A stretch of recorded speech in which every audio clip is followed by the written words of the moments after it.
खाली नाम लिखवाले काम करें हम। अब बोर्ड में नाम लिखा लेता है ये सब। तो हम सचेत करने के लिए आए हैं। सचेत इसलिए कर रहे हैं कि गिट्टी बालू टैक्स नहीं चलेगा यहां। नमस्कार, मैं दिवांशु, आप देख रहे हैं न्यूज़ 47। बिहार में अगले कदम पर विधानसभा का चुनाव है और इस वीडियो में हम बात जो है वो करने जा रहे हैं एनडीए कार्यकर्ता सम्मेलन की, जो कि दानापुर विधानसभा सीट पर जो है आज हुआ। देखिए, पूरे बिहार भर में जो है हर विधानसभा सीट पर एनडीए कार्यकर्ता सम्मेलन हो रहा है और ज्यादातर जगहों पर जहां पर भी ये सम्मेलन हो रहा है वहां पर आपस में ही कार्यकर्ता जो है वो भिड़ते हुए भी नजर आ रहे हैं। लेकिन दानापुर में एनडीए कार्यकर्ता जो है का सम्मेलन हुआ, पूरी एनडीए जो है एकजुट जो है वो मंच पर नजर आई। लेकिन खास बात ये, जबकि जेडीयू के एमएलसी नीरज कुमार की बारी जब मंच पर बोलने की आई तो नीरज कुमार को याद आते हैं दानापुर के विधायक रीतलाल यादव, दानापुर के आरजेडी के विधायक रीतलाल यादव, जो कि मौजूदा वक्त में भागलपुर जेल में बंद हैं। दरअसल हुआ यूं है कि देखिए, एक संशय की स्थिति ये है दानापुर में कि आरजेडी के तरफ से इस बार कौन उम्मीदवार होगा। देखिए, कौन होगा ये हम अभी नहीं कह सकते, लेकिन हाँ, कल देर रात जो है पूरे दानापुर विधानसभा क्षेत्र में रीतलाल यादव का जो है वो पोस्टर जो है वो लगा। उसके बाद से ही ये लगने लगा कि इस बार भी दानापुर में क्या आरजेडी जो है वो रीतलाल या उनके करीबियों को टिकट देगी। और जैसे ही आज दानापुर में एनडीए का सम्मेलन होता है, कार्यकर्ता सम्मेलन, तो जब बारी बोलने की आती है नीरज कुमार की, खूब बोलते हैं और ज़्यादातर जो उनका बयान है वो रीतलाल यादव पर ही रहता है। देखिए, बीते दिनों जो है आपको याद होगा कि अनंत सिंह के खिलाफ जो है वो नीरज कुमार ने जो है वो मोर्चा खोला था। अनंत सिंह के खिलाफ जो है वो नीरज कुमार ने मोर्चा खोला था, लेकिन वहाँ ये मामला दूसरा था। यहाँ वो खोल रहे हैं मोर्चा रीतलाल यादव के खिलाफ, जो कि ठीक है, विरोधी पार्टी के विधायक है, वो खोल रहे हैं। बहरहाल हम इस वीडियो में ज़्यादा नहीं अब बोलेंगे, नीरज कुमार का पूरा बयान सुनवाते हैं, जो कि पूरा जो बयान है नीरज कुमार का वो रीतलाल यादव पर था। और वो बता रहे थे कि 2020 में गजब कैसे ये हो गया कि जो है वो रीतलाल यादव जो है वो जीत गए और मौजूदा वक्त में जेल में बंद हैं और इच्छा मृत्यु की जो है वो मांग कर रहे हैं। तो आगे आप छोड़े जाते हैं नीरज कुमार के पूरे बयान के साथ। मांझी जी, अब माननीय चिराग पासवान जी एक जो क्रिया खाए हैं कि 25 से 30 फिर से नीतीश कठिनाई है क्रिया, झंझट किस बात का है? अरे बच्चे के लिए मंदिर तोड़ा जाता है। हम कलेजा पर क्या करके राजनीति में कलेजा तोड़ देते हैं। हम एनडीए के वो कार्यकर्ता हैं। आदरणीय रविशंकर प्रसाद जी यहाँ पर हैं। इनके पूरे व्यक्तित्व का समग्रता में अगर मूल्यांकन आप करेंगे, मैं सुमन दिलाना चाहता हूं आज देश के पूर्व प्रधानमंत्री, क्योंकि दानापुर में यह पीड़ा है मेरे मन के अंदर कि दानापुर जैसा विधानसभा सीट जब बौद्धिक रूप से प्रमुख थे, वहां 2020 का हम चुनाव हार गए। यह मन के अंदर कसक रहता था कि क्या हो गया,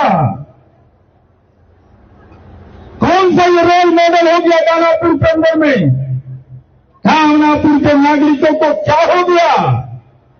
आज पता चल रहा है राजनीति में टूअर जिसको कहते हैं, है ना टूअर, एमपी साहब मिला ध्रुवन बोला नहीं।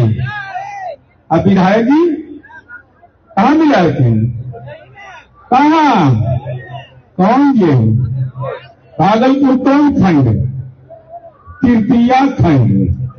तो मोहम्मदगढ़ में कहना है कि जेल उनके बारे में बड़ी जानकारी रखते हैं।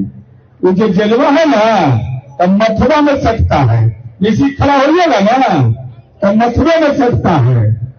तो कहता है कि अब इच्छा मृत्यु दे दो, प्राण बचाओ मेरा। मैं इस बात को इसलिए स्मरण करना चाहता हूं, यहां राजनीतिक दल के कार्यकर्ता है, पार्टियों से लड़ लोगे, लेकिन राजनीति में अपराधियों का प्रवेश हो जाएगा तो राजनीति का सर्वनाश हो जाता है।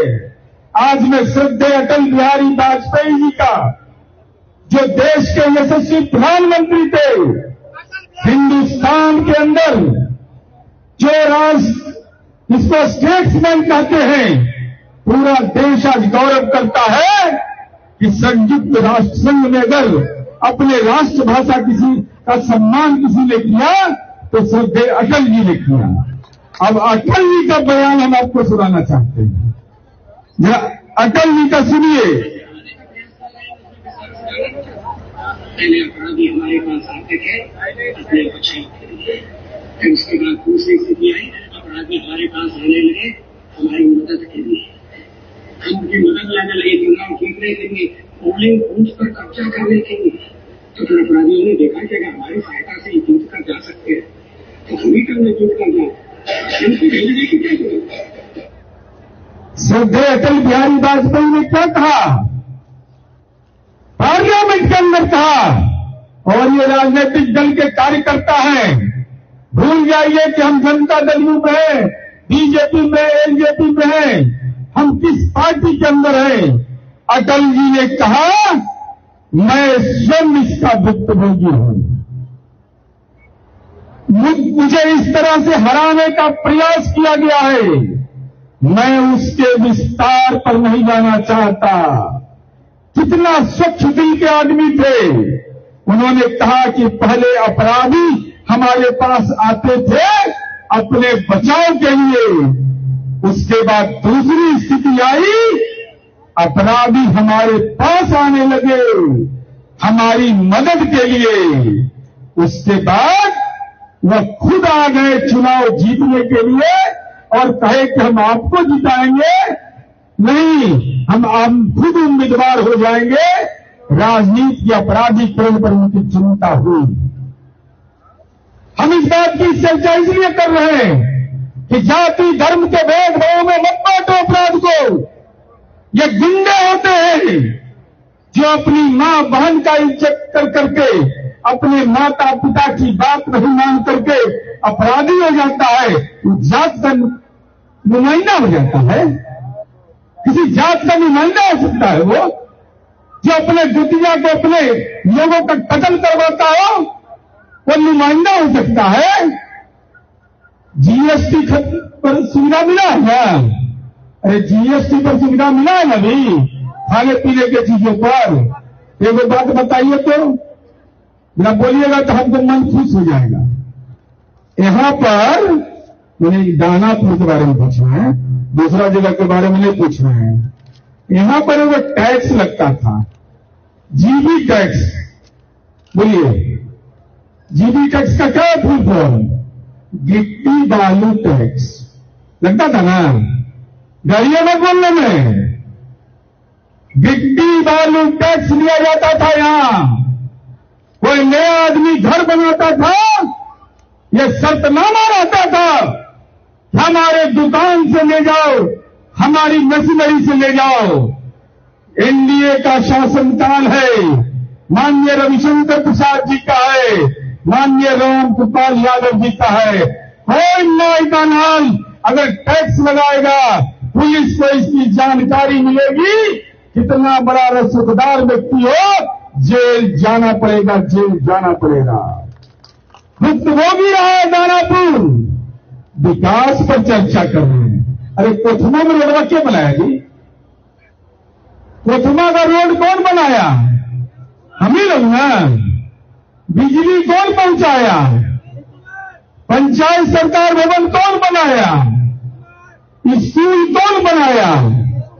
निकल पोतेगी विधायक को नाम, खाली नाम लिखवा मिले, काम करे हम।